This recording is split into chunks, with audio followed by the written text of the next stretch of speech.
Hi again. Hi.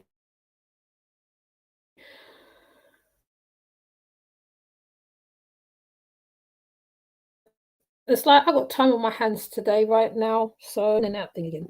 I got time on my hands. I mean, there's a few things I could cover while I'm here because I feel I have stuff to do, but then it's like I always do not complete it on here, right?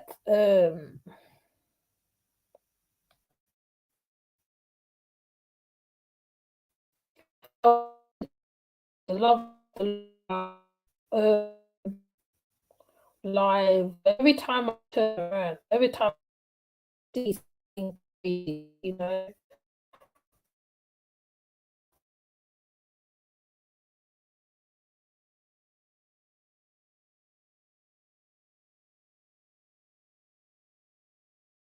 Let's see.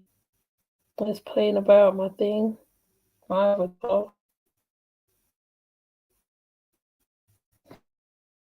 This one that I found is outside trash. I thought, wow, this was done 3 months ago. This story about this child. Um, I don't know if I should play it. I don't know. I'm gonna play it. Well, we ain't gonna see it. Says okay.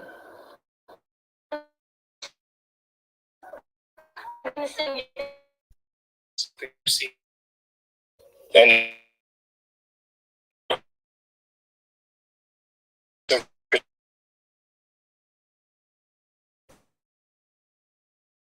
changes. On today's episode of Evil Intentions, this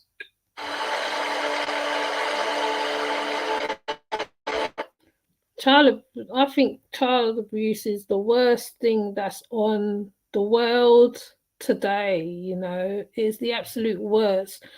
When I saw this story, I was like very mad. It's like I didn't even play it before, but I was mad. I was angry. You know why I was angry? Because a lot of these children, most of the time, is never saved. Like, the signs are all there, but they get saved. They never ever get saved. It's just like the one with the mum who sold her child. That was crazy to me because she had a problem, a substance problem. She ideally went and sold her child to the PDF basically, and then it was so bad. I mean, it's crazy. This story here, particularly when I read it, right, because there's loads of stories, and particularly the one with Victoria Climbié. Victoria Climbié was one of the first stories of British child protection ever.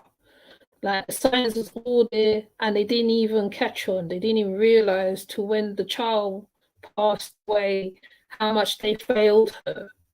And I think this little girl is probably the same as well. But I'm gonna play it.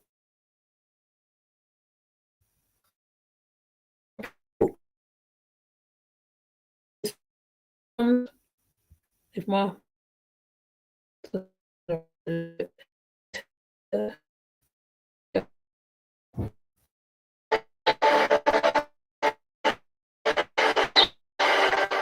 she lived at 2760 University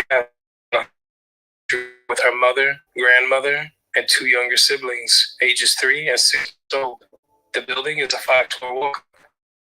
In the 90s was known as very clean and always taken care of. Never any signs of strange activity. No location. Holidays where people are friendly with one another. And a long strip of other homes and apartment buildings in the same condition. This was Amy's home. She had spent most of her time at the basement apartment here, but this isn't where her story begins. Before moving to New York City, Amy lived in Miami, Florida, an entirely different world from the Bronx. She lived in Florida because the woman who gave birth to her spent a great deal of time out there before. Angelique Burney, the child's mother, was sent from New York City to live in Florida at around 7 years old by her mother, Rose. Feel as if that's why she sent them to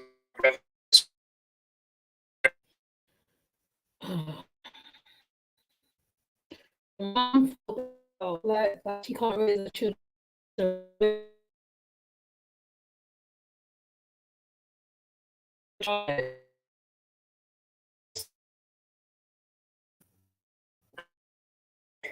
Those relatives raised the 4 kids as if they were their own, and they were used to. By the time her senior year of high school, Lee would drop out of school and move to Lakeland. About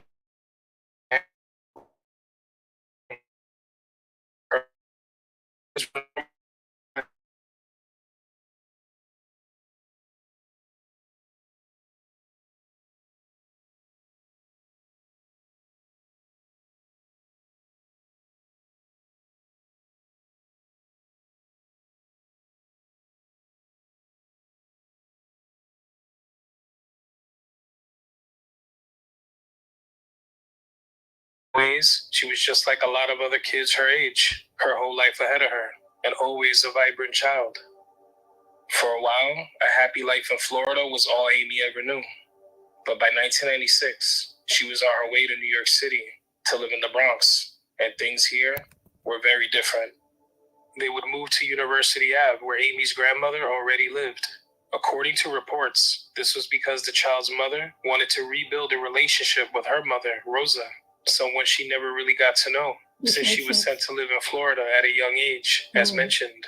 It had been 16 years since Burney and Downing saw one another. The move from Florida to New York was a big one. It was obviously very different, trading in the sunshine and warm weather for the city, where you could get the sunshine for a limited time, but the winter seasons can be brutal. Amy was enrolled in new to kindergarten at Public School 226 on West Burnside Ave, also known as Nadia J. Pagan Primary School. It was only about 10 minutes from the home. Now, this is when Amy should have been getting to know kids her own age, learning new things, and growing with her peers. But by 1997, just a year after reaching New York City, things would change dramatically, and in the worst way possible. On February 27th of 1997, the Administration for Children's Services were contacted about possible abuse because of deep scratches and a head. Oh my days. I know this is going to be a sad one. I just know it is. Injury Amy somehow sustained. They were minor injuries, but teachers at PS 226 noticed that the injuries hadn't been treated and suspected that she wasn't being properly cared for. The next day, February 28th, a caseworker visited their home to see exactly what was happening. They were told Amy took a bump in her room and it was an accident. That is that in every story with DV with a child or child abuse, they always say, "Oh, they took a bump," or "They just took a bump." I mean, yes, children do hurt themselves. They get bumps. They get scratches, all that. But some scratches is a bit more. What the word? It's a bit more worse than before. You know what I'm saying? It's just like, boy, and even the teachers notice it. Teachers is noticing it. That says a lot. That teachers is noticing it. So it must be really bad. In her room, and it was an accident. A meeting was set for a week from then, and on March 6th, the family would meet with the same caseworker at an ACS field office in the Bronx. 4 days later, the morning of March 10th, the caseworker visited Amy's school and asked the teachers and counselors about anything that they might know.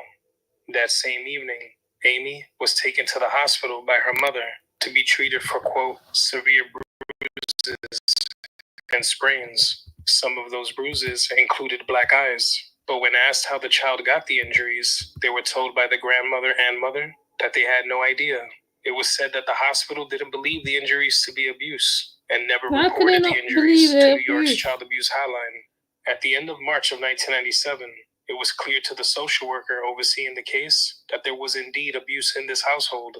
So he would suggest getting the family put into an abuse prevention agency, basically looking for a way to stop the abuse, but not removing the children. Throughout April and May of 1997, more visits were made to the home, and Amy's case was referred to another agency to try and stop the abuse. But anytime caseworkers visited after April 10th, they were told that Amy wasn't there. According to her mother and grandmother, Amy had gone back to Florida to live with family. They found this sudden move very strange. It was the timing of it all. She sent to live with family in another state in the midst of abuse allegations. It was something that they'd heard and seen before. So they went back to her school to see if teachers or students had seen her at all. The school said the same thing. They were told she went back to Florida to be with family. They hadn't seen her, and it didn't sit well with them. On May 14th of 1997, the Administration for Child Services would make several calls to child services in Florida, and the next day, through their investigation, an unsettling discovery was made. It turns out the name and telephone number provided by Amy's mother weren't even real. The person supposedly caring for the child didn't exist. They contacted the relatives Amy previously lived with in Florida, and they too said they hadn't seen the child. It was now very clear that the social workers were being lied to. The child's mother and grandmother were clearly hiding something. And most disturbing of all, Amy, just 5 years old, was missing. On May 16th of 1997, Angelique Burney was brought before a family court judge and grilled about the child's whereabouts. She had no response. She couldn't tell the judge where her daughter was. It was as if she had just vanished, but they knew there was more to it. And because of this, she was arrested on the spot and taken to Rikers. Her other children were put in foster care. Between May 17th and May 18th of 1997, both mother and grandmother were in police custody and questioned separately. After hours and hours of denial and claiming to know nothing about where Amy was, the child's grandmother made a sickening confession. She told authorities that for days, back in April, the child had complained of bad stomach pains. Instead of getting her any type of help like you would expect, they left her that way, in severe pain. And soon after, the child was dead. They said it was of natural causes. Downing would say that due to the child abuse allegations made against them, they were afraid to report her death because they'd automatically look guilty. Back when teachers reported injuries on Amy's head, they were told by the grandmother and mother that she fell off a bed and hit her head on a part of the floor that had exposed concrete. But even if that were true, it went untreated because they didn't get her any help. Now, after obvious abuse, she was dead. Even after she died, nothing was reported. Instead, Amy's small body was left in a bedroom at the apartment. She was on a small mattress as her body slowly decomposed, with her family in the other rooms just going on as if nothing happened. According to Downing, the smell over time was overwhelming, overpowering the entire home. She was on that bed for almost 2 weeks. This is when she and Angelique Burney took Amy's corpse, wrapped her in several blankets and sheets, and threw her out front with the building's trash. The bubbly and talkative 5-year-old was put out with the garbage as if she didn't matter to anyone. The news was enough to make authorities sick and furious.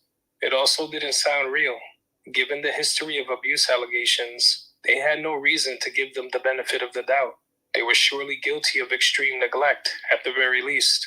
Interviews with neighbors also revealed that Amy was barely ever seen. The hyper and happy child who would speak to anyone back in Florida was extremely quiet and withdrawn when she arrived in the Bronx. She didn't talk to neighbors. She didn't have many friends. When it was warm out and other kids in the neighborhood were out front playing together, Amy was never allowed to join. All she could do is hear the kids or see them as they came and went. She was always kept inside. She didn't have much of a chance to make friends at school either because she was often absent. She had missed about 30 days of school in the first 3 months of the year alone. All these signs are huge red flags when it comes to a child's well-being. In the case, very huge red flags. And you tell me nobody noticed that? Nobody at all? Man. Of Justina Morales, the excuses were nearly identical. It's always the kid moved, or They went to live with their father or some other relative. Little did authorities and child welfare know that when they were visiting that home looking for her, the child's body had already been long gone. We had panicked. And we had put her in a plastic bag. He was like in this crib mattress, and we put her in that and stuck her outside. I know she was put out in the front. But after that, I don't know where she went after that. I wasn't so much afraid. It's just that I had panic. We had panic. Even with all that information, detectives from the 50th Precinct were not ready for what they would learn next. They weren't satisfied with the answers that they had gotten out of the women, and after more questioning, the cold and twisted truth about what happened to Amy was revealed. On April 27th of 1997, Angelique Burney and Rosa Downing believed Amy was possessed by a demon. What? And she was filled with evil. No reason was given. This is the same thing what happened to Victoria Climbié, right? They said her aunt and uncle, right, really believed that the child was possessed with demons and certain stuff. They literally abused the child. I think she had a burn, and I can't remember what else happened on her. Actually, I might even talk about it, put her on this one today, right? This here, they're basically the mum, as much as she's crying and all that stuff, right? Why when whatever, if it was an accident, well, they said they poisoned her. They poisoned her, and then you, the mother and the grandmother, put her out in the trash. Like, that's crazy.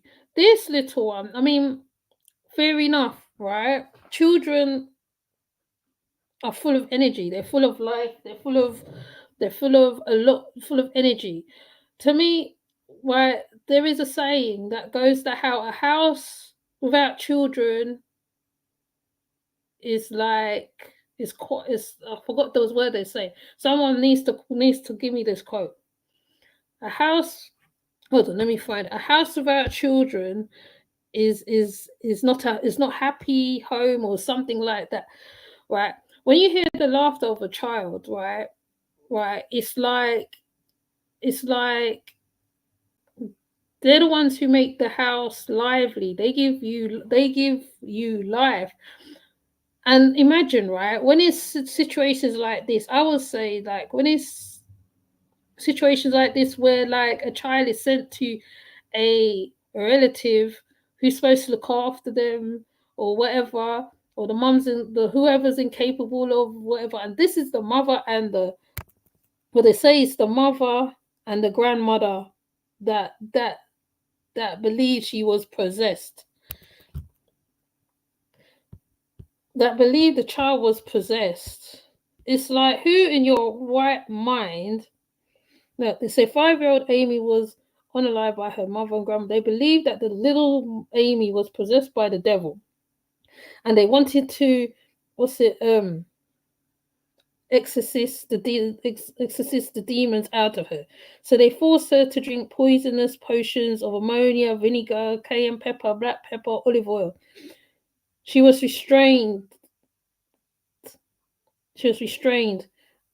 and her mouth was taped shut to prevent her from spitting it out. What wickedness! What wicked person thinks of that? A child, you're going to tape over the child's mouth so she doesn't spit it out because it's vinegar. Which 5-year-olds do you know they're going to drink something like that? When Amy passed, her mother and her grandmother wrapped her body in a plastic bag and kept it in the closet for about a week. They kept her body in a closet. What sick-minded person? Then they put her outside with the trash to be picked up. They're trash themselves. They're trash. They are absolute trash. Like, what possessed you? Like, this is where I think me and Christianity don't meet up together at all, okay? And I know there's good Christians out there, so I'm not writing you all off, because even in the case of Victoria Climbié, apparently the parents was part of a church called UCKG Church, which is a mega church that's all around the world in London. And apparently they said on one of the documentaries that how Victoria Climbié's parents went to the church, and I think a deliverance service was done, and they believe that she was possessed by the devil. Now, this happens a lot in certain places of the world where, like, if the house is not fruitful enough, right? Because remember, I always spoke about the witch children, which I probably have to talk about again. All right, I might have to put on my other channel, mind you. The witch children. When there was bad luck on the houses, on the family house, right? They will say that these children was the one who's bringing them bad luck. On top of that, right? Some woman wrote. Some woman. She, what do you call it? She made a film about the witch children. So all the Africans at the time was thinking that how the children was possessed with demons and stuff, like, just say that how, right, they're born with a disability, right? Right, they're born with a disability or something. They will do them the worstest atrocities. One was a child where they put a nail in her head, right? Another one, a priest put barbed wire on the child's eyes. Some craziness. It's just extreme craziness. You would not think that people are such, I don't even know the word, such thing. Like, it's just extreme stuff. Extreme. Because they believe that the child was possessed. So they were calling the imam, they were calling the pastor, they were calling this one. Now, deliverance services was one of the big things in one of these churches. Certain churches do deliverance services where it involves a child. That even now the authorities over here were saying that how if a young person have mental health, they should not go through deliverance services and certain stuff, because this was brought up in the UCKG documentary. Now, the reason why I'm twinning this little girl with Victoria Climbié, because I said it's very similar. Actually, let me try and find Victoria Climbié, because it's very similar. It's very similar. Oh, it's very similar. So yeah, I know I said I wasn't gonna oh look, see there it is. Victoria Climbié. I think they said it was linked to church. Let me see if they put it as linked to church. Right? So Victoria Climbié's one, they said that how the Confessions of Climbié's church cleared over exorcism as religious clarity cited in Victoria Climbié murder inquiry has been cleared by official investigation of potential misleading the public by offering exorcism services and cures for cancer. The charity commission today said that it found no evidence. But there is evidence, because one of the mega churches lady, I forgot her name, spoke about this. I'm trying to find the young lady, because they said, because it was is linked to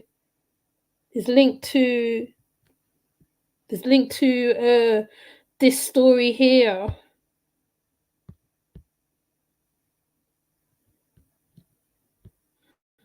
It's linked to this story here.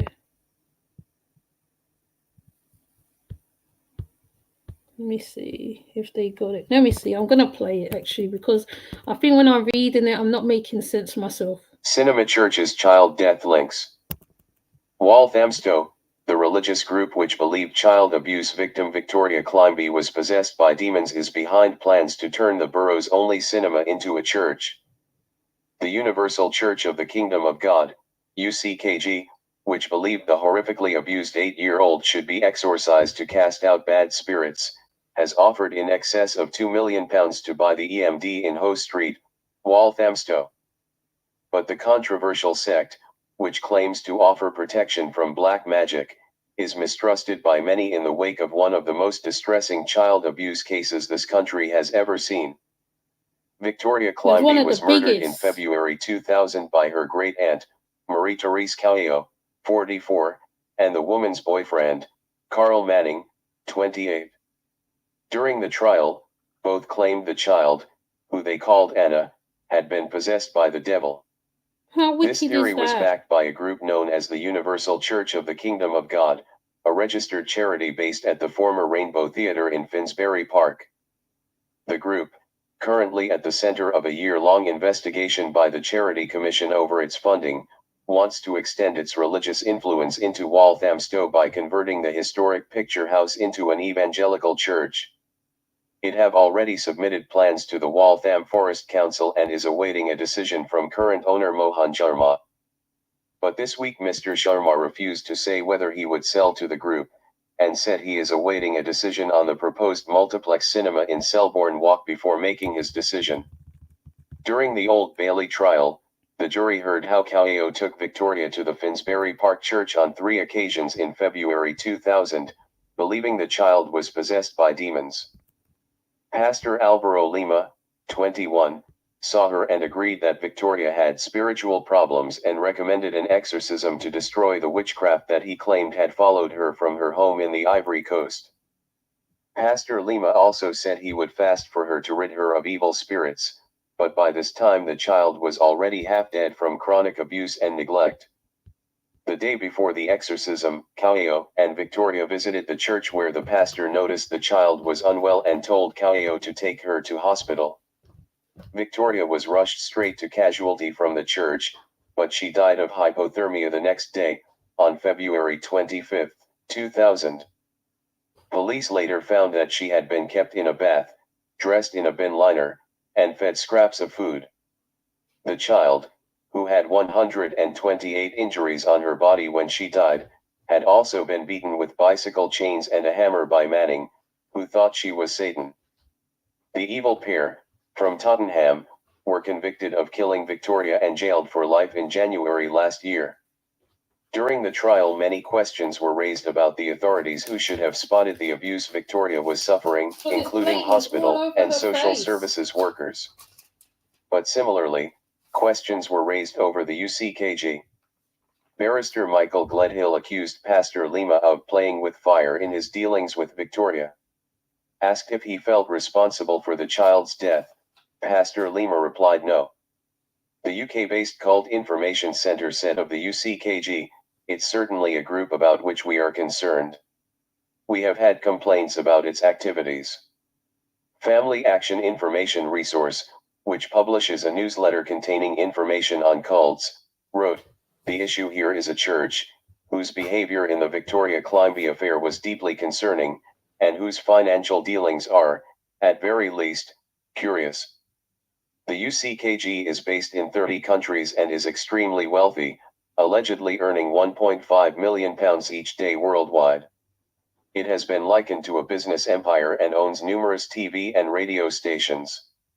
The Charity Commission has just concluded a year-long investigation into the UCKG's distribution of funds.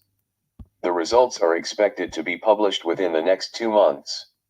The Guardian has been unable to obtain a comment from the UCKG this week, despite repeated attempts. June 14, 2002, 12:30. Get involved with the news. Modal headline. Before you leave, look at these selected top stories. So you see this little baby here? You see her? This little baby here, right? That's what that little girl reminds me of on that story previously, what I bring forward. And imagine, I wasn't going to do a subject because I know sometimes I get some things wrong, maybe, but then I always go back and check. Now, this little baby here, right? They said that what draws people to her was her smile. Her smile. Now look at her beautiful smile. Look at that beautiful smile, right? That's what drew people to her. Even when she was in the hospital hurting so badly, right, the nurses and doctors remembered her smile, right? They said that how she was like, you know, she will be playing and she will just smile at them till that even some of the nurses, like, like that's like they remember her for that smile, right? This beautiful smile. And you tell me that how even now, I mean, even now, there's still great atrocities of children that are still going on. I'm trying to find places where I can get linked to, because you see how I'm talking about this sometimes? I feel that I need to be attached to something, right? So if you know of certain places that deals with these stories like this that I can be attached to, because stories like these, like especially Amy was only 5 years old. They're talking about she's been possessed. They had to give her cayenne pepper and ammonia. Do you know how strong ammonia is? Do you know how strong ammonia is, right? Even when you mop that shit, right? It's strong, yeah? Needless now, right, you're giving it to a 5-year-old, right? With cayenne pepper and all this stuff. Now, this little one did not even deserve what happened to her, right? Even though this happened in the 90s. Because even later on over here, a little boy's torso was found in the Thames. Yeah. Now, if you remember all those times, and we remember stories like that for the ones in the UK, particularly, because there was thousands of children's stories. I could listen, right? Listen. You see, like I said, if you are a auntie, uncle, otherwise whatever, and you feel nothing for these stories, there's something perfectly wrong with you. There's something not all there. There's something not wrong with that bone in your body, right? All down to the what's her name? That's that one that Aluminum's talking about. Soto, I think her name is. Even that was diabolical. That was diabolical, right? Amy, sorry, I'm gonna try to keep to this. I'm gonna try to keep to this because you know what, right? When I feel when the passion for a subject happens, I have a lot to say because, like I said, many of us was brought up in good spaces, and some of us was not brought up in good spaces. So when you hear stories like this, right, and you know the deal with certain stuff. If you was brought up in a religious home, i.e. Christian home, right? Because remember, there's extreme Christianity, and there's Christianity where some people are humble and they actually are what they are. This is far extreme, right? UCKG, however, right, was on the BBC for loads of the stuff where because they said that how right, they was doing deliverance to young people with mental health. Now, if you understand how deep mental health is very deep. It's not just surface thing. It's not just whatever, right? It's not just I can't even think of the word now, right? Mental health is deep. A young person with mental health is on a whole different level, and you're there telling them about they need deliverance and all that stuff. So when I'm talking about certain stuff, I'm actually going to talk about the witch children. Probably do it tomorrow, right, if I remember, because I notice when I say I'm going to do something, I end up not doing it. Okay, this little one, how wicked can you be that you right? They had her tied up and in the bathroom near the sink, tied up. You see, when you see the depiction of that on a TV program, right, of how this little girl, I forget how old she is. I forget how old Victoria was, actually. Let me see how old Victoria was when she passed.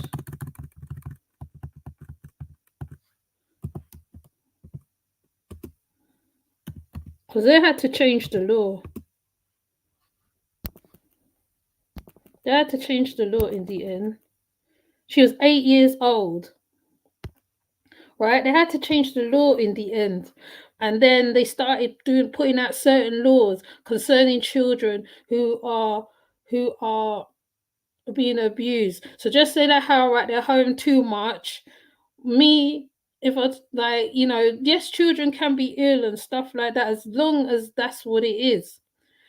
The reason why they take such an interest in children when they are away from school for so long, because they know that sometimes other things be going on at home.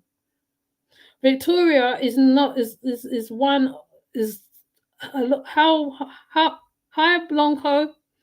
Victoria Climbié was a innocent child in all of this because of her aunt and uncle's religious doctrine. Right, they're saying they're taking out the demon out of the. Who is you to say that a young child? Okay, fair enough. Right, there is bad children.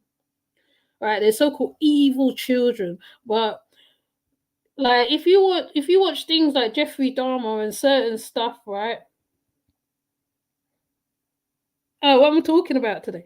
I was gonna talk about other things, but then I ended up talking about children who's been unalived and abused in different places. I might even just do one on here that might shock you guys, because I tell you, when certain things come out over here to do with Africa, particularly me, who was in the conscious community, was so shocked when I'm telling them guys in the conscious community about this situation where the children are seen as witches.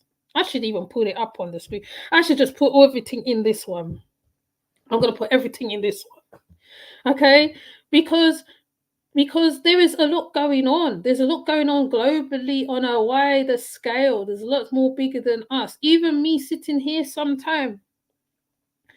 If I can do so many things, I would. You know what I mean? If I could, I would. I remember going around asking people about sending clothes to Africa. Sending clothes to Africa.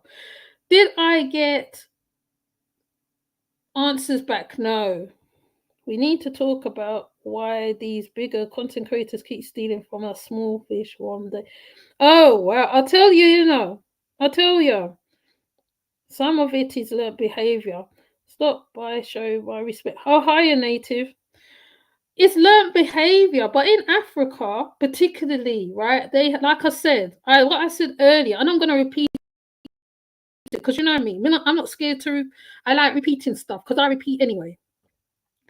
There was this thing in Africa where I think it was Nigeria, where they was talking about the children being witch children. The children went through hell, right? A white man went over to Africa and he started a little orphanage for these children, right? But when you're trying to send them stuff, they will ideally ask for money instead. If they exhibit McDonald tired syndrome, they have killed. Yes, I know. Yes, I know. I'm gonna highlight it, okay? Because I just talk about how children growing up too fast, but then I start look at this now. I think I'm gonna have to stop talking on certain subjects on my channel because when I've covered what's his name, George Skinny, right? I know people watched it. Nobody liked the thing.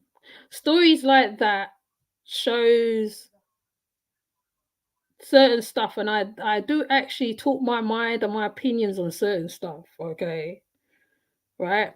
But with certain things like this, then there's Amy Barney, who I played earlier, where she is only a little girl, a grandmother and a mother unalive the little girl by giving her poison, because they're saying that how right what they're trying to what's to call it take the demon out of her. But who is you to take the demon out of somebody? Who is you? Right? Who is you? There is some most wickedest people in the world, which is created by these situations, right? Because they go through hell. Then they come out and they go and do the most atrocities to other human life. I wish I can start a cash up and go and learn stuff.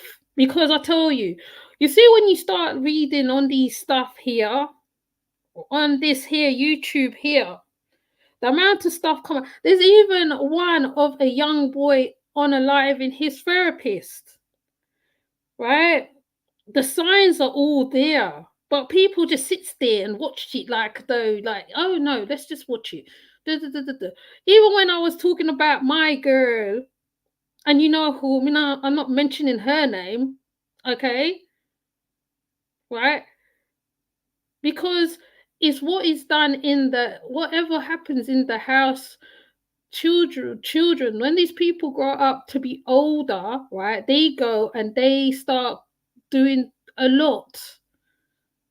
Some of them never get over certain stuff, which I might cover on Dark Side. Maybe I need to go over to the Dark Side. We need to go back over there. Because Victoria Climbié, look how beautiful this beautiful girl's smile is. And you tell me, right, you have a chain up to a sink. You have a chain up to a sink. Have her living in the bathroom for how long? I'm going to play her story because you know I'm going to play it anyway. This website used, on the 2nd of November, 2021 Victoria would have celebrated her 30th birthday, a milestone occasion for any adult and a time to be celebrated. In her memory and to mark what would have been an important birthday, I have chosen to dedicate my article to Victoria. This subject strikes a particularly poignant chord for me as I like to think the start of my career as a child protection lawyer was in some part down to a good presentation I gave to my interview panel for the role of assistant solicitor with Knowsley Council, which I based on the Climbié inquiry. It may be a somber article, but it is important that we do not allow the memory of this little girl to be lost as we continue to move forwards with our own lives. Important changes and developments in child protection procedures came about because of the public inquiry into Victoria's death. These changes have acted as a springboard for further improvements to the system to ensure that we continue to put the welfare needs of children at the forefront of what we do. Who was Victoria Climbié? Victoria had the most beautiful smile that lit up the room. Patrick Cameron, I.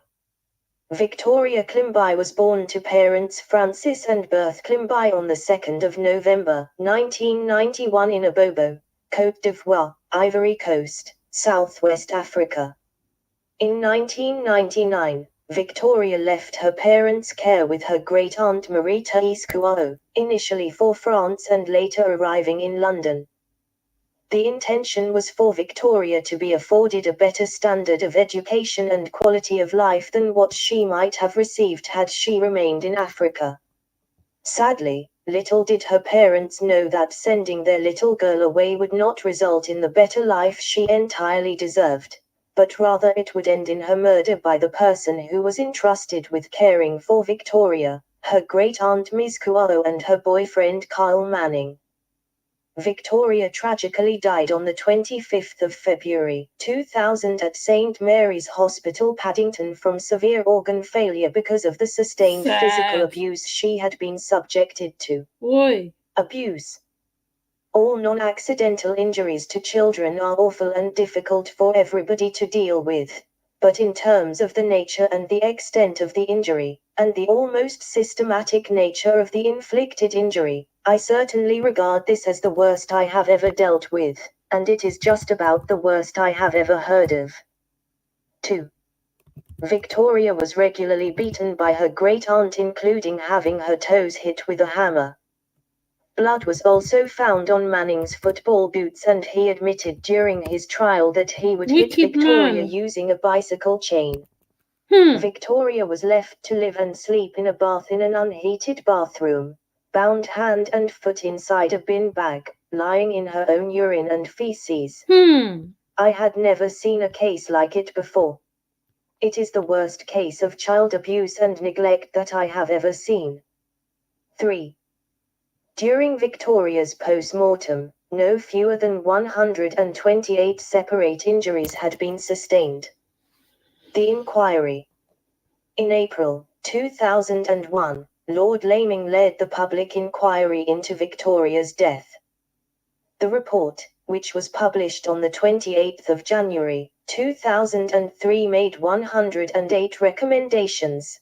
Part 6 of the report, divided into general recommendations, 17, social care recommendations, 46, healthcare recommendations, 27, and police recommendations, 18. The extremely sad fact is that Victoria's death was preventable had there been a joined-up approach to the way agencies operated. Victoria was not hidden away. It is deeply disturbing that during the days and months following her initial contact with Ealing Housing Department's Homeless Persons Unit, Victoria was known to no less than 2 further housing authorities, 4 social services departments, 2 child protection teams of the Metropolitan Police Service, a specialist centre managed by the NSPCC, and she was admitted to 2 different hospitals because of suspected deliberate harm. The dreadful reality was that these services knew little or nothing more about Victoria at the end of the process that they did when she was first referred to Ealing Social Services by the Homeless Persons Unit in April 1999. The final irony was that Haringey Social Services formally closed Victoria's case on the very day she died. Case? The extent of the failure to protect Victoria was lamentable. Tragically, it required nothing more than basic good practice being put into operation. This never happened. 4. Lord Laming concluded that the report is a vivid demonstration of poor practice within and between social services, the police and the health agencies. It is also a stark reminder of the consequences of ineffective and inept management. V. Developments in the system. Did it get better?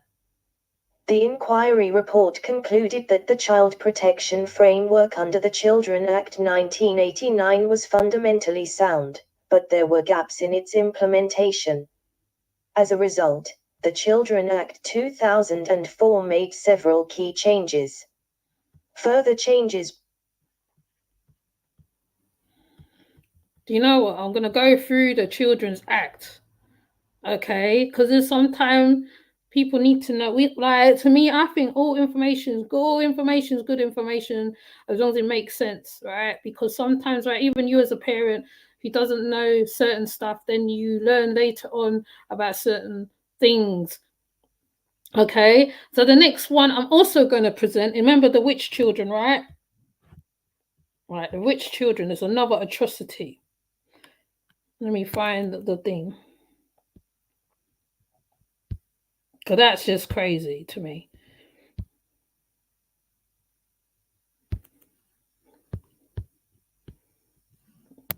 Little children, little innocent children, you're there putting on something so heavy on them as calling them witches and all this marasmy business. All right?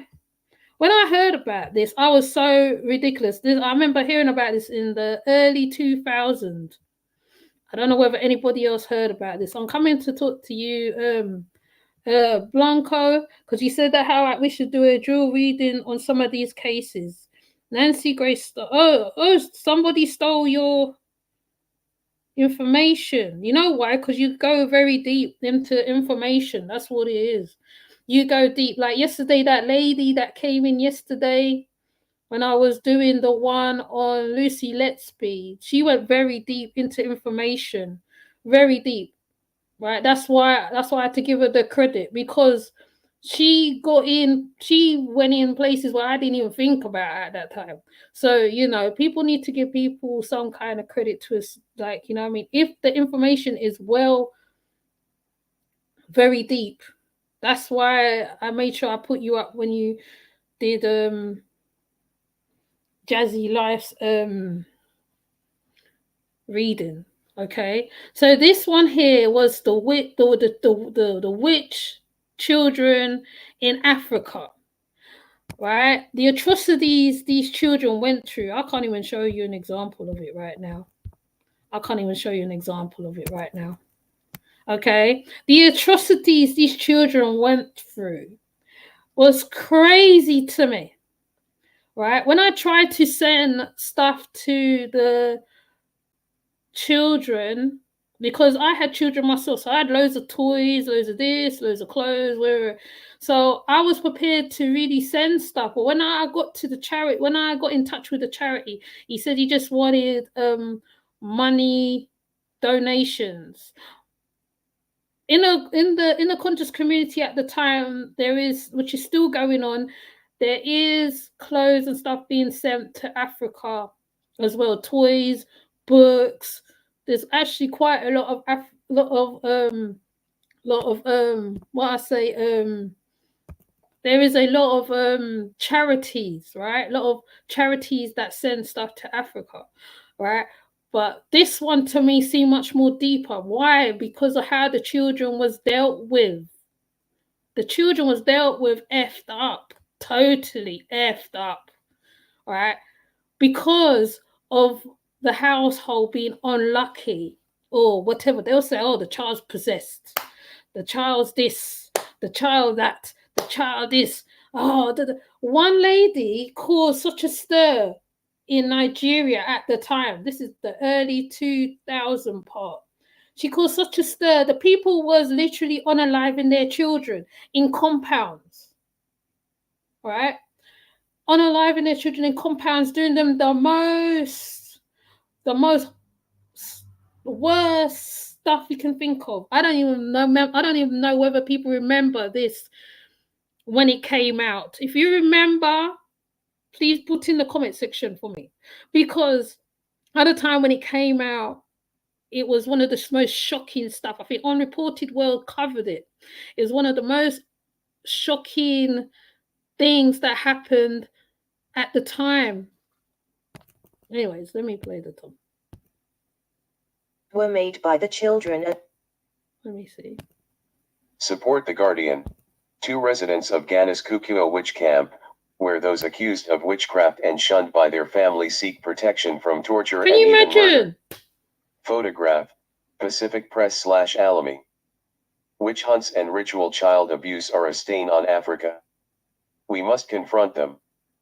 Thousands of children accused of witchcraft suffer ritual abuse every year, and those with albinism are the main victims. Yes. As Africa emerges blinking into the post-pandemic sunlight, children across the continent might hope for a brighter future.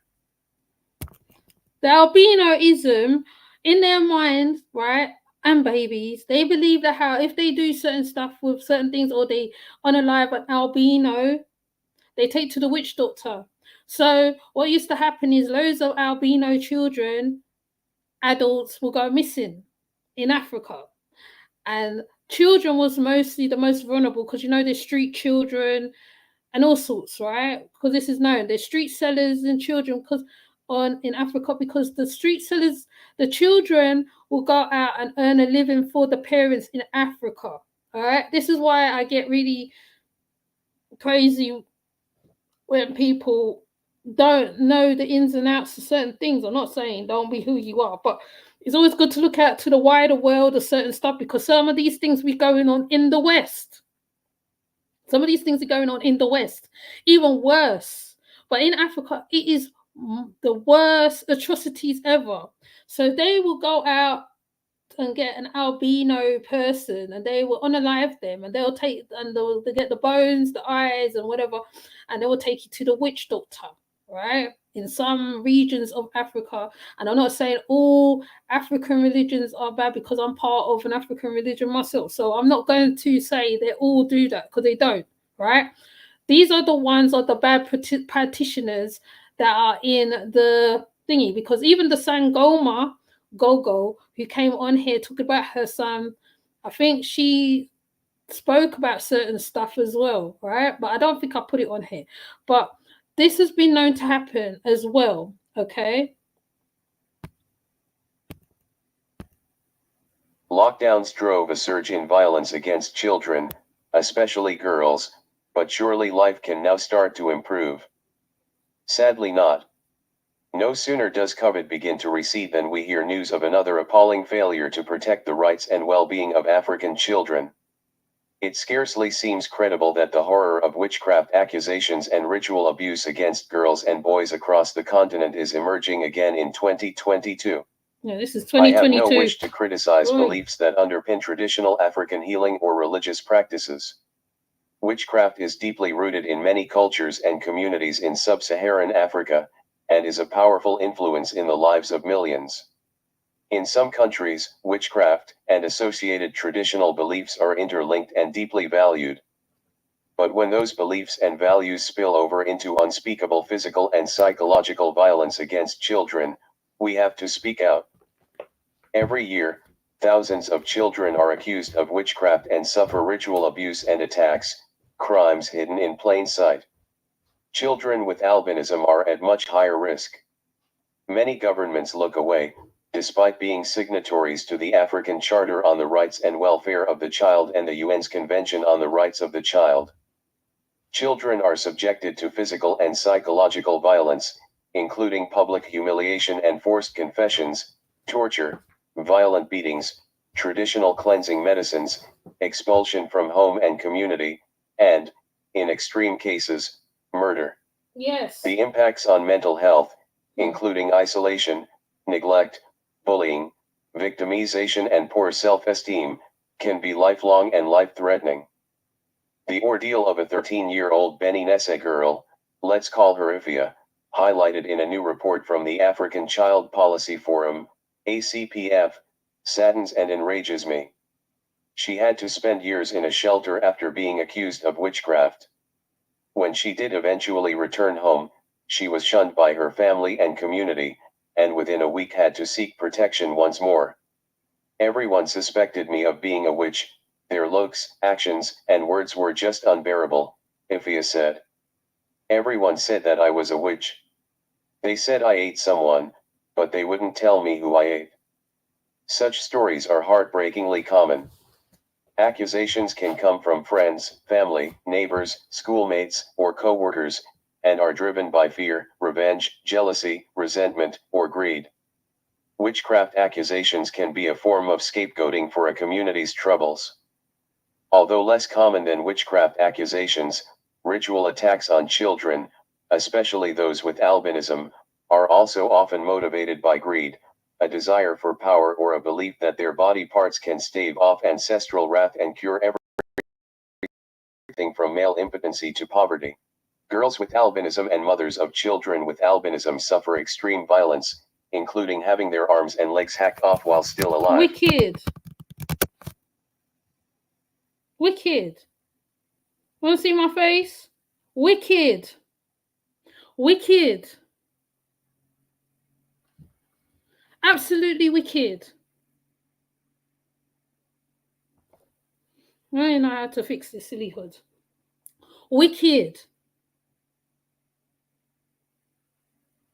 How can you look at a child like that? An innocent child. Sean.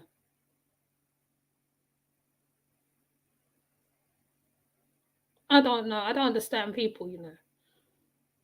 We are adults are we misunderstand a lot of stuff, you know. We misunderstand a lot of stuff. Wickedness.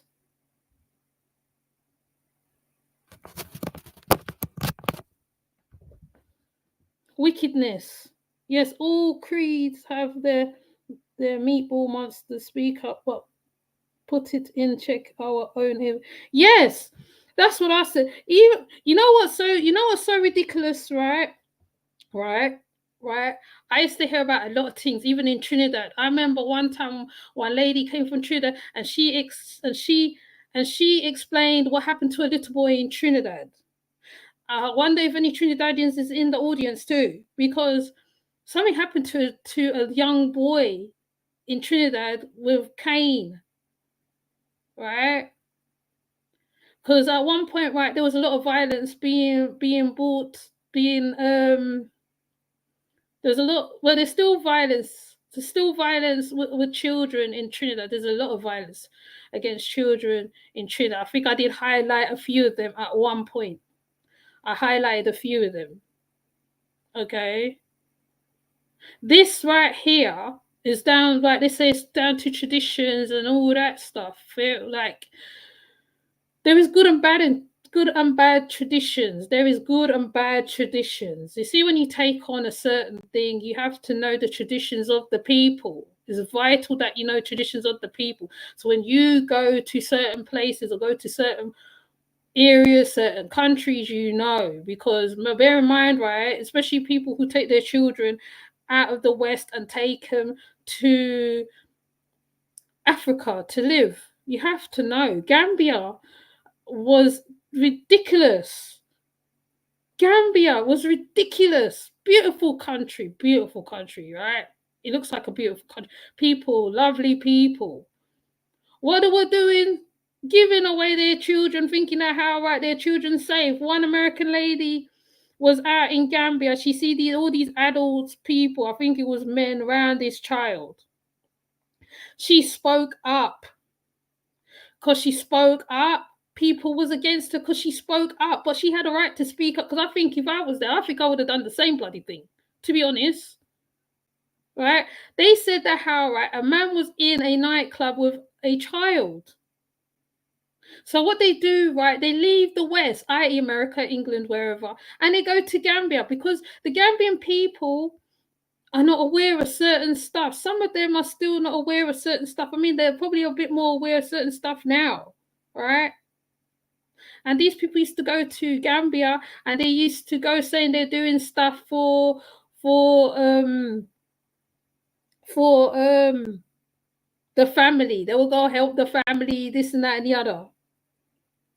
They'll call virus wet kill it in my life. Oh, exactly. Oh, wet Tokyo. Okay, I think I got it. Right. And you're just like, really? Really? Over here, right, we call them nonces. Nonces because you don't know who is who. The nonce can be young. Before, you can identify a nonce from a mile away because you know, okay, that's a nonce. But then you find out the nonces are younger. They're younger. Sometimes it's not even what you think of, how you think a nonce is, right? A pedophile is, right? So then afterwards, I think Gambia started clamping down on certain stuff where children was concerned because it was getting ridiculous. And I also think this is why certain Americans was on the live, because they spoke out on a lot of things as well when they got to the country. When they got to the country, they spoke out. Hold on, my battery's dying. They spoke out. And I reckon this is why sometimes some of their lives was taken, right? Right? So imagine, I've just come from speaking about Amy, and I've come all the way to this point now. Children should be children. Children should be allowed to be children, okay? I believe that. I raised 4 of them, I know. Plus 1, plus extra. Children should be allowed to be children. The only time my children sort of took on certain things was later on. But even then, right, they still were children. You know what I'm saying? It just makes no sense to me. No, I just highlight from what I was talking about earlier. What I just was talking about earlier. To be honest, I didn't come on here to live on here all day. But if I need to make my point, I'll get to the point. Way-taka is a spirit that can take over a person's mind and cause them to become selfish, greedy, and consumed by consumption. Yeah. I understand where you're coming from. That it's just crazy to me. You bring some child from Congo so they can have a better life, and then you end up unaliving that child. The next one before that, which I might just play again, because even Amy's story is very sad. It's very sad to me. Let's go back to Amy, because I think I'm going to bring this one again.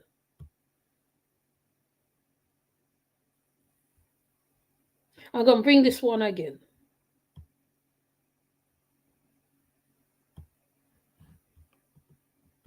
Amy's story is sad. Oh, that's the wrong one. That's the thingy. Amy's story is sad.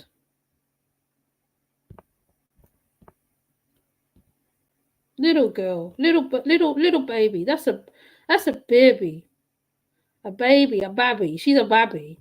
When they're 5, I call them babby. When they're 5, when they're little babies, you know, when they're little babies, they're not hit 7 yet. They're babbies to me. They're bubbies. They're bubby.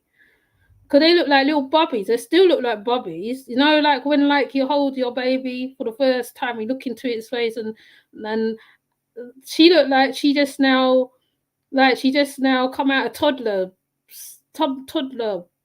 time, milestone. And you, the mother and the grandmother, go and throw this little girl in the trash. So when you was lying down enjoying yourself, you didn't think that how right you will have trash or you have demon in your belly. When you lay down and you're enjoying yourself, right? You enjoying yourself and you was enjoying the thing. You didn't think about she was trash and she was a demon. But when she come out now, right, you know, later on, now she a demon and she trash and she this and she that and she the worst thing ever. Do you know what? Looking at a little one's face when they're little, sometimes I'll look at my little one, because to be honest, I had her late. I wasn't expecting to be mother. I wanted to be grandmother. That's what me was looking for. Okay?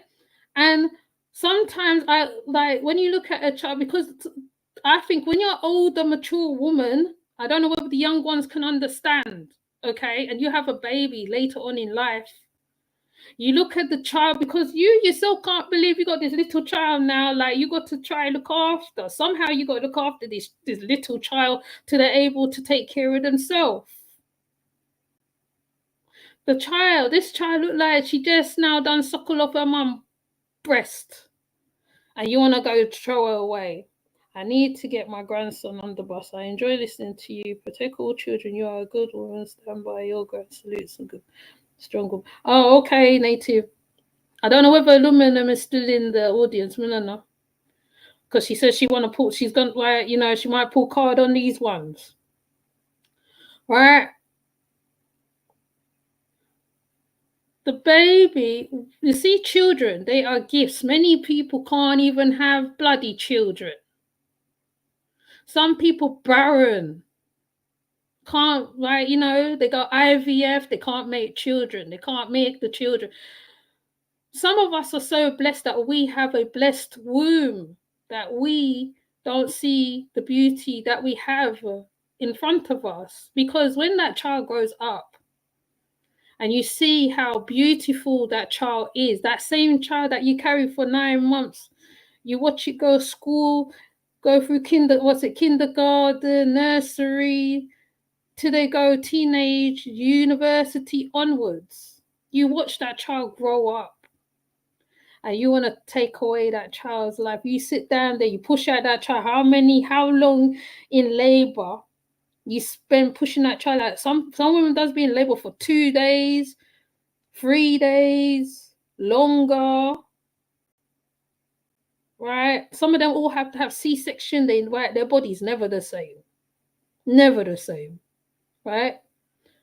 And you can have how much children, and the children, none of them is, all of them, 3 of them, 1, 2, 3 of them, they're never the same. They're all different characters. You have to deal with all the different characters. You got to deal with them. You got to deal with them. Me, I am very old. I'm an old lady. You know why I always say I'm old? Because my experience make me old in myself. So I always say I'm old. Because when I look at myself, I don't see a young woman. I see an older woman looking right back at me. She's not young. She's not the same woman she was when she was in her 20s or she was in her 30s. She is older. Therefore, you are created by environment an experience. So you bring this child into the world. Some, like I said, some women are not the greatest of mothers. No, they're not. Some women are not the greatest of mothers, but that child come here to survive. That child come here for a reason. That child is your lesson. That child is the one who shakes things up in the whole house. That one child, whether they have autism, whether they have this, whether they have that. There is a god in Ifa called Obatala. Obatala was told by Orunmila to go and make the people. So he went out, he made the people. Along the way, Obatala got drunk. He got so drunk, he started mismaking the people. So the limbs would be in the wrong place, the wrong area, this, that, right? Some children come here for a reason. Some children come here for a reason. They come for a reason. They can be the baddest children on earth, and I'll bet you money. You can have a child that is not really the best out of all the bunch sometimes, but then you yourself as a parent, you have to work with that. You got to work with it. Somehow you got to work with it. Even if you're not the best at working with it, but you have to work with it. Because like some parents can see the potential in that child, right? And they want that child to realize its greatness. That's why I don't understand with some black people why they put down their children. I don't understand that. Oh, you're just like your daddy. You're just like your mother. What? No. These children come to teach you certain things. Sometimes these children are very special because some children are that ancestor that passed away also. Okay, the children is the ancestor that passed away. Sometimes that ancestor come back and stand up right in front of your face, right? That even you say, oh my gosh, she's just like Dot. She's just like the A, B, C, D, E, F, G. You start listing them. Now look at this baby's face. Now, what sane woman, in my mind, wouldn't want such a beautiful baby that you dare throw in the trash like rubbish? A beautiful baby. Look at her eyes. She looks like she's very knowing. She's an old soul. Right? She wasn't even allowed to play out. They had her stuck in a place. Fair enough, right? Yes, like we can be overprotective and not want them to go out, this, that, and the other, and the other, and the other. She looks like she's a very knowing child. And you go and you alive her at such a young age and throw her away like trash. Anyways, let the guy continue to tell the story because I feel like I went on enough. I might just get a woman to pull card upon them. No reason was given as to why they would ever think something like this, but their solution was to exorcise the demons out of her. They would take Amy and both hold her body down and forced a deadly mixture of ammonia, pepper, olive oil, and vinegar down her throat. They say that she growled as they forced her to drink it, and when they were done pouring, they would tape her mouth shut so that she couldn't throw it up. As suspected, the talks of natural causes being the reason Amy was dead were untrue. They were the reason that she was gone, the very people who should have been caring for her. And all of this was done because they believed that she was evil. When her body began to decompose, they put her out front with anything else that they would throw out. Her body was thrown into a garbage truck by unsuspecting sanitation workers, and it's believed that she ended up at the Fresh Kills landfill on Staten Island. For those unfamiliar, Fresh Kills was a huge landfill that spanned more than 2,000 acres. It was closed in 2001, but at the time of Amy's death, it was where everything went. And authorities were now tasked with sectioning off 25,000 square feet of the landfill to see if they could find her body. It would be a grueling process, but every effort was made to try and find her. News of the child's shocking death quickly made its way around, and word of the so-called witch's brew she was forced to ingest left everyone sick to their stomachs and in complete disbelief. Those familiar with the family literally couldn't believe what they were hearing. Police last night searched their Kingsbridge apartment, leaving with bags of evidence in what they say is officially a missing persons case. Amy Burney never had a chance. The 5-year-old poisoned to death, her dead body left in the garbage, allegedly by those who should have loved her the most.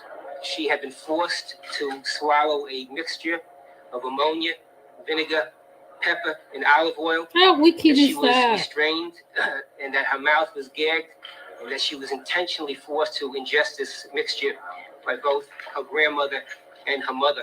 25-year-old Angelique Burney was arrested Saturday along with her mother, 46-year-old Rosa Wilkerson. Cops say the pair murdered Amy nearly 3 weeks ago inside their Bronx apartment and then threw the body away. We don't know exactly why she was forced to ingest the chemicals, or whether it was for punishment or to have some other effect on her. The family has been monitored by the Administration for They Children's didn't monitor Services since enough. February, after Amy's teacher reported scratches These are the and parents, they bruises don't on the monitor, girl's but the face. good ones they don't The family monitor. told officials that Amy fell out of bed. The caseworkers weren't. I'm pressing my luck to ask for a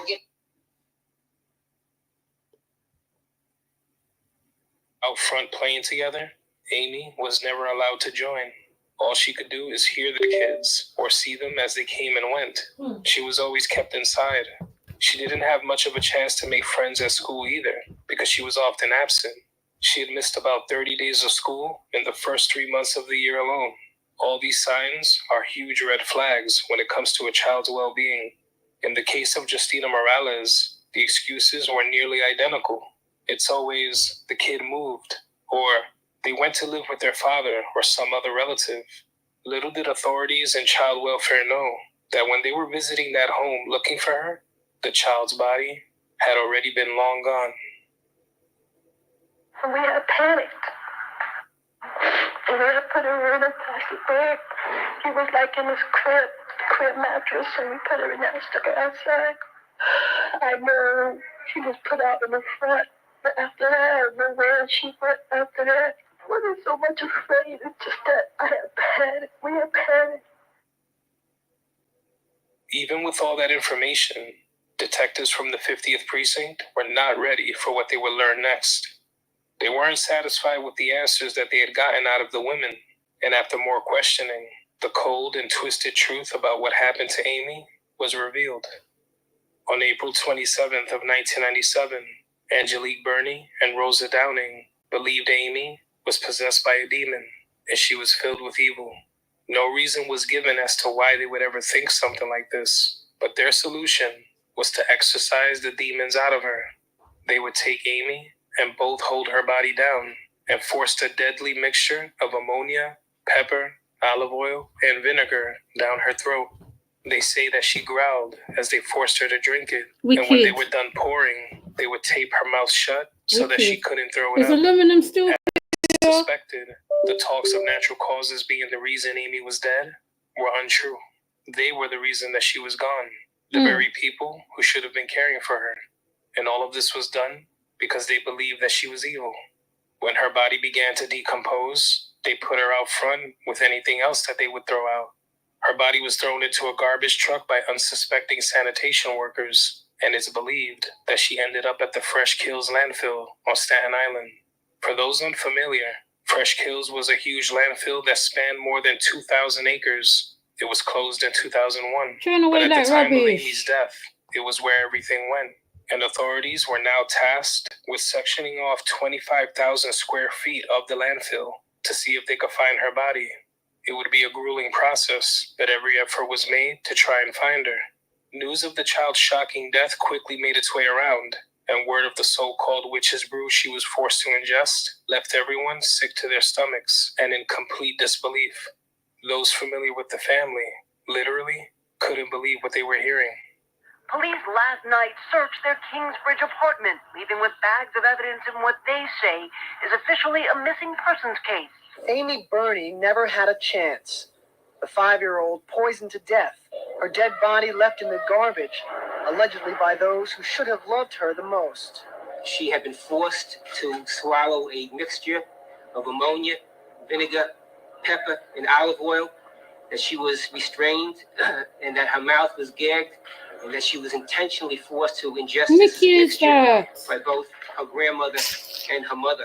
25-year-old Angelique Burney was arrested Saturday along with her mother, 46-year-old Rosa Wilkerson. Cops say the pair murdered Amy nearly 3 weeks ago inside their Bronx apartment and then threw the body away. We don't know exactly why she was forced to ingest the chemicals, or whether it was for punishment or to have some other effect on her. The family has been monitored by the Administration for Children's Services since February, after Amy's teacher reported scratches and bruises on the girl's face.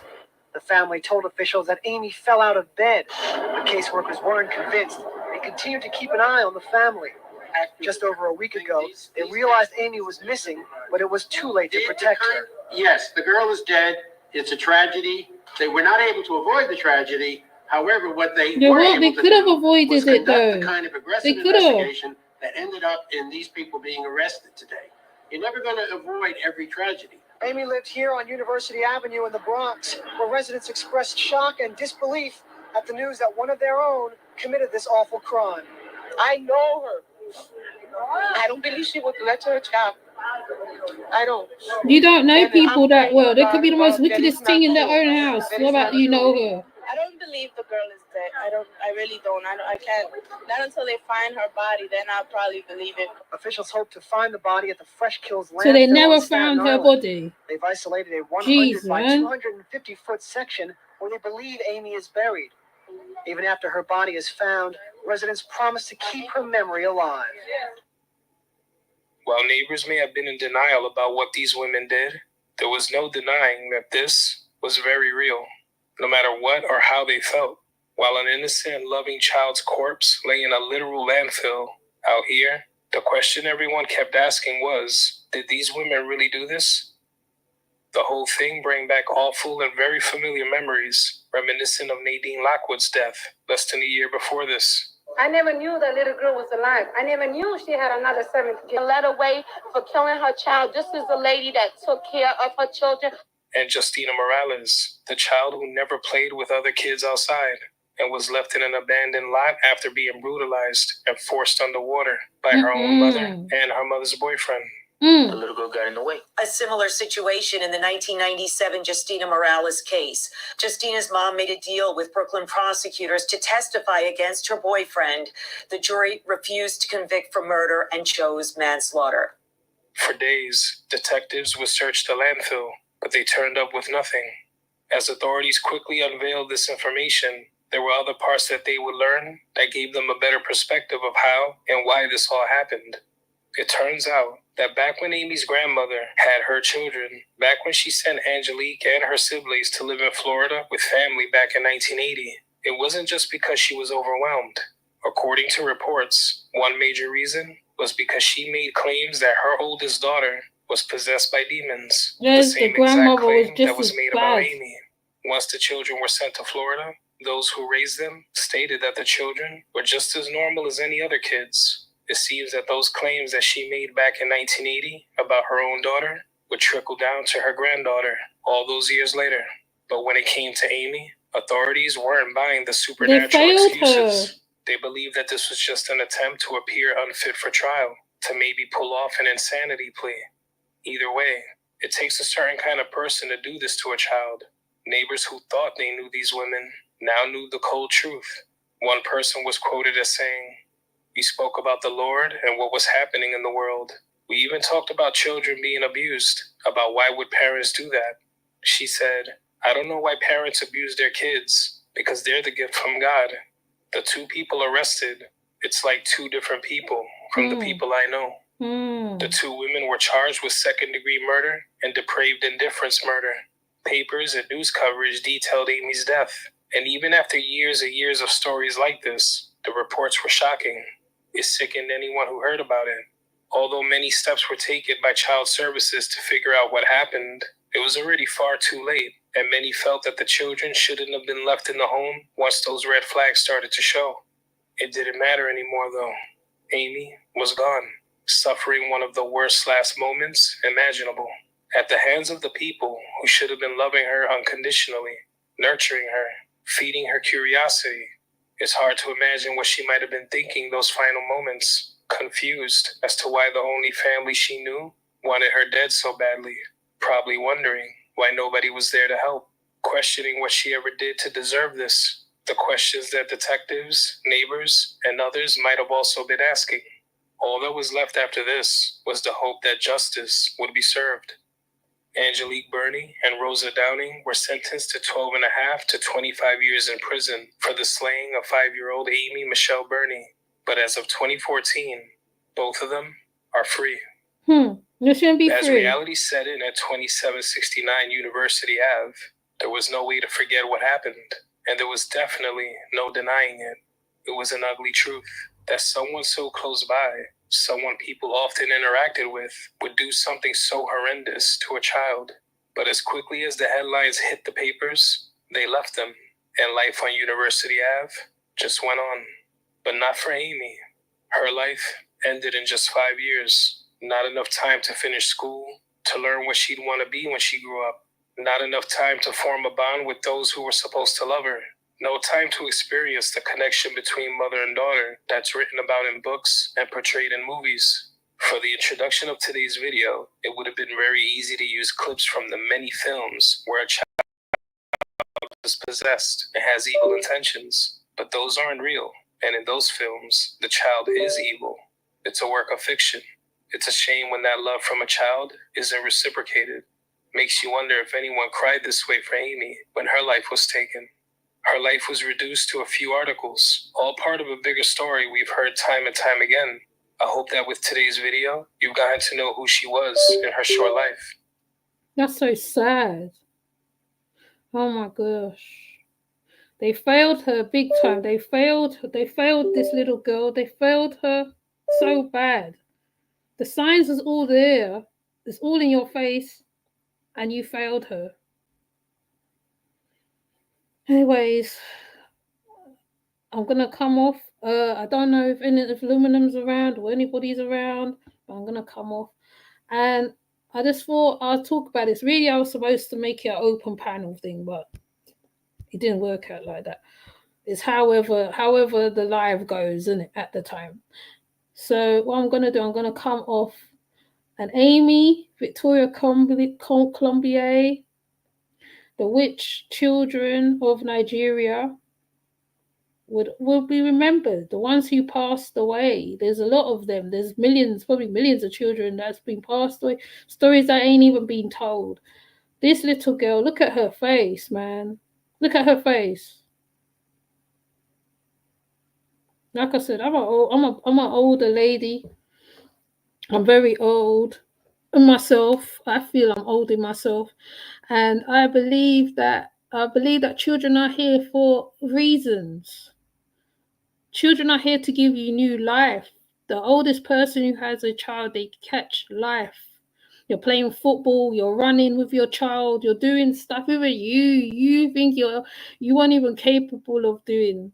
The child opens up a lot of doors to loads of places because especially little ones, like, friends, all that.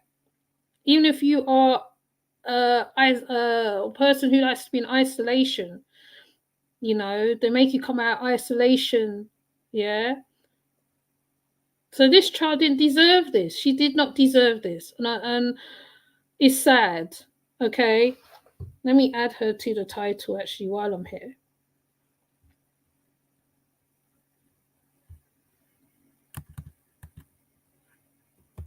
It's supposed to be an open thing, but I'm gonna add her to the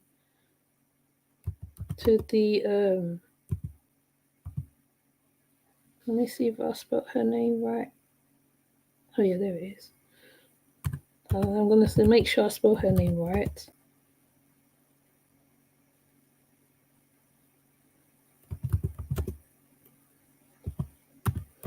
Okay, because look now, right, these are all, they're still children at the end of the day. They're children,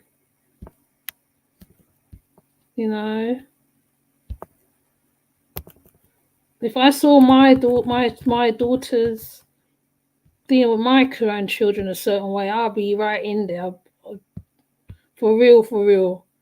I won't even be playing with them at this point. I would have to cuss them and put them in their place. I always said that. I said that if I had grandchildren and my children was dealing with people messed up, I would have to sound my voice, because I would not want to know that a child go through all that, those stuff. A child should not have to suffer. They're supposed to be children. They're not supposed to even be doing adult stuff. Because you know there is also pedophiles who is on something too. Okay. No child should have to learn or do certain stuff. They're supposed to be children. No mother should be, talk about that. It's a Jennifer Soto. Jennifer.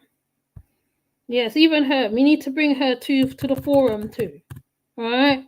Let's show that how we're going across the board here, right? Let me see if I could bring her up her face too. Because this little one was very young. I'm gonna see how old Jennifer Soto was.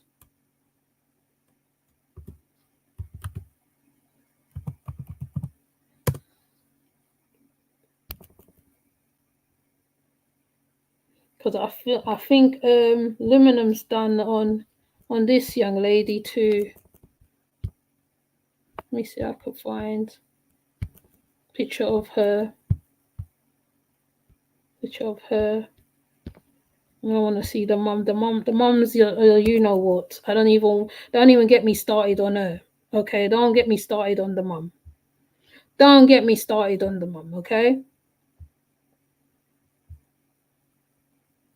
Let me see if I could find. Even though I know there's loads of people who know the story, right? Loads of people know the story of Jennifer Soto. Okay? I think the mom is a you know what. Okay? On this level. Right? And these are things that like even I've spoken about. I've spoken about this same thing. So strange that how the same story circulates, come back around 360 degrees back again, back to where what I was talking about before. Ain't it amazing? But after this one, I'm definitely coming off. Let me just make my last point before I drop off. Let me just play this. If you don't know the story, get to know the story if you don't know. Madeline Soto's mom sent teen to sleep with murder suspect Stephen Stearns night before her death. Interview. New police interviews in Madeline Soto investigation. New evidence in the Madeline Soto investigation has been released by the Orange County Sheriff's Office, which sheds light on the search for the missing teen in late February. Orange County, FLA, on the night before Madeline Soto was first reported missing and likely killed, her mother, Jennifer Soto, sent her 13-year-old daughter to sleep in the same bed as Stephen Stearns, the man who was eventually charged with her murder, according to new evidence in the case obtained by Fox 35. Madeline was first reported missing on February 26 after she didn't make it to school that day, and her body was found in rural Osceola County on March 1st. About 2 months later, Stearns, her mom's boyfriend, was charged with first-degree murder after investigators determined that the teenager was likely already dead before the school bell rang that day. Investigators said a limp body, believed to have been Madeline's, was seen on traffic cams in the front seat of Stearns' car that morning. Wicked. Additionally, an indictment against Stearns said he allegedly killed the teen between February 25 and February 27. No charges for anyone else in Madeline Soto homicide case at this time, Kissimmee Police says. The Orange County Sheriff's Office on Wednesday released new evidence in the investigation.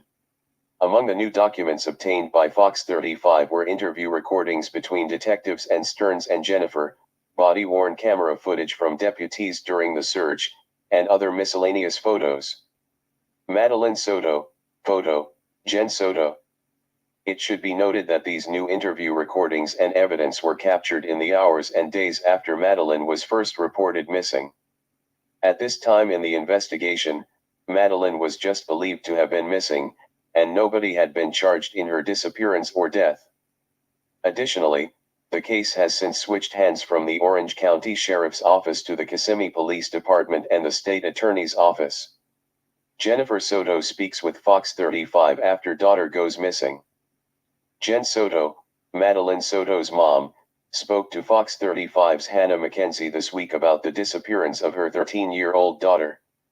Maddie Soto has been missing since February 26, days after her 13th birthday, and hours after she was dropped up at school. Jen Soto's boyfriend, Stephen Stearns, dropped Maddie near the school, but the girl never made it to class.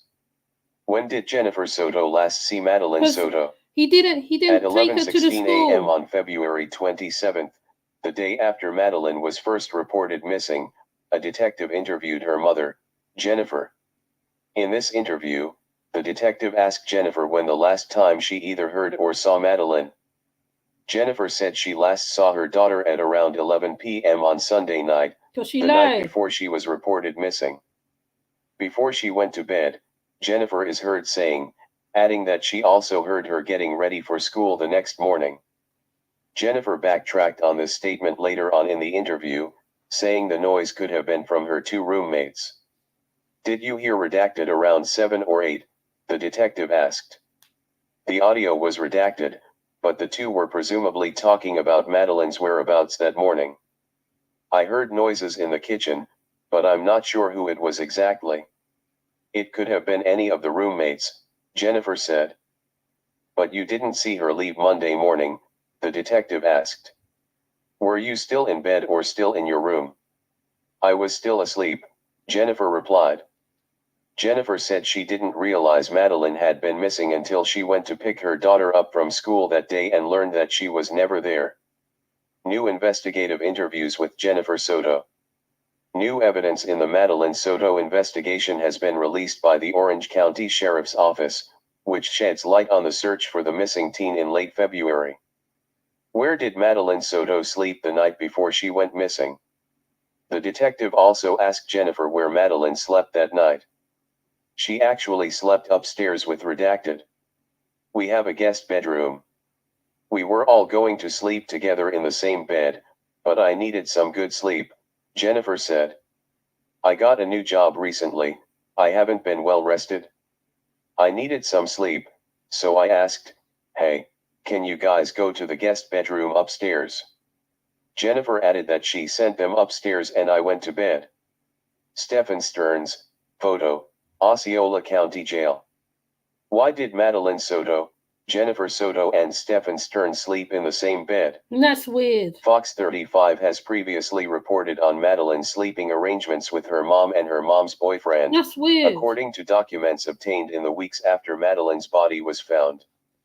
It wasn't unusual for Madeline, Jennifer, and Stearns to sleep in the same bed, or for Stearns to sleep in the same bed as Madeline while her mother slept somewhere else or wasn't home. That's according to a law enforcement summary report after a conversation with Jennifer during the search for her daughter. Madeline and Stearns sleeping in the same bed happened on rare occasions, Jennifer said, according to a different chunk of evidentiary documents obtained by Fox 35. She said this so she could get some sleep because sometimes all three of them sleep in the same bed, the documents added.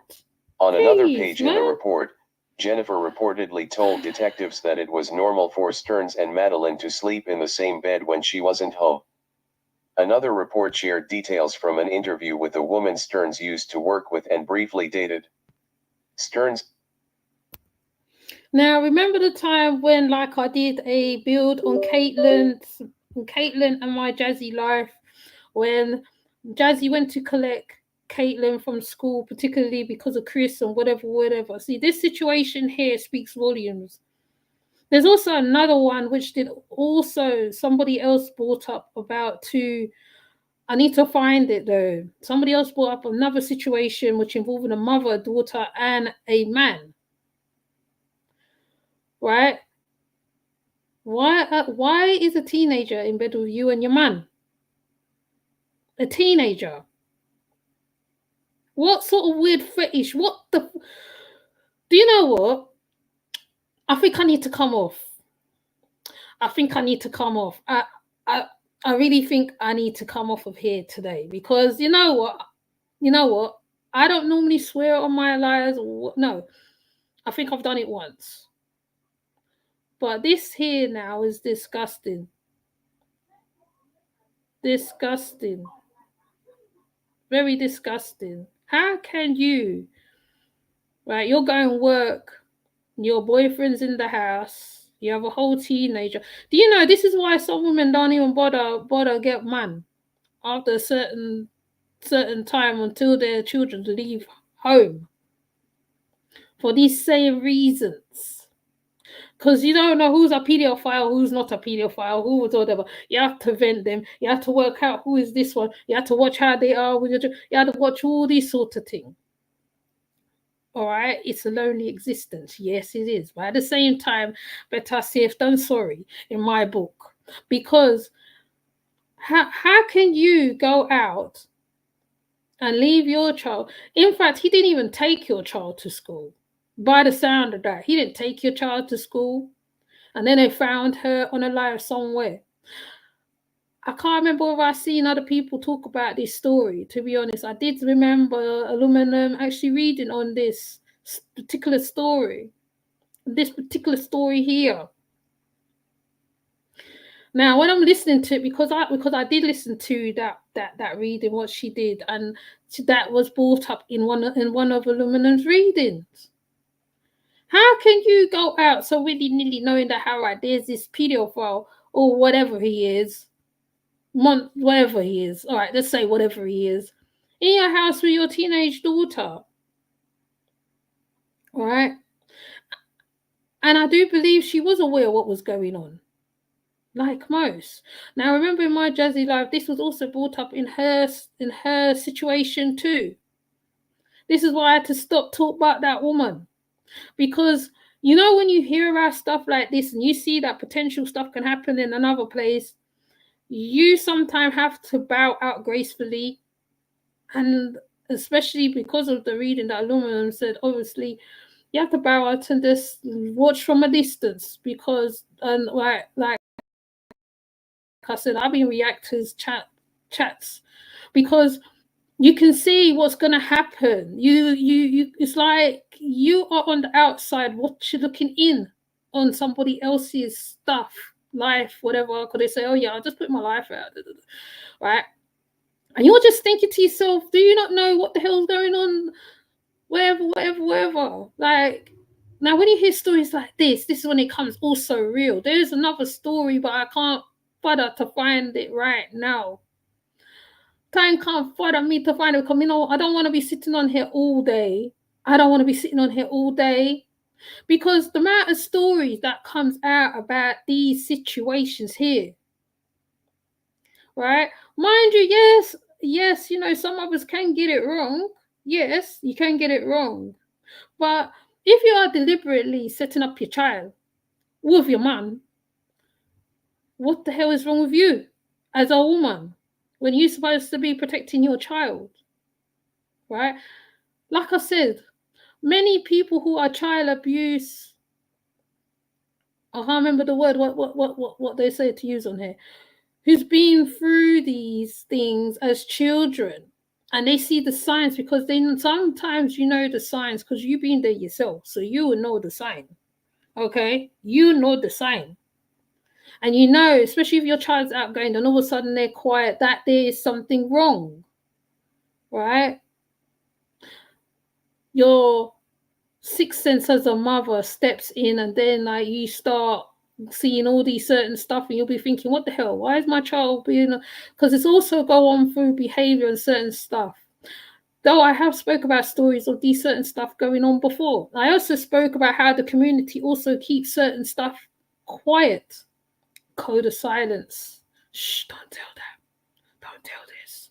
Code of silence. This has been known to be going on, whether you're in Americas or England. This goes on for a long time. Stuff will be going on. Right? Now they are a little bit more stricter on some things now. So some things do not go amiss, because if the school don't pick it up, somebody else will pick it up, then somebody else will, you know, do the deed. And, you know, even though there is some false flags where like some children are not being abused, and the parents are being falsely,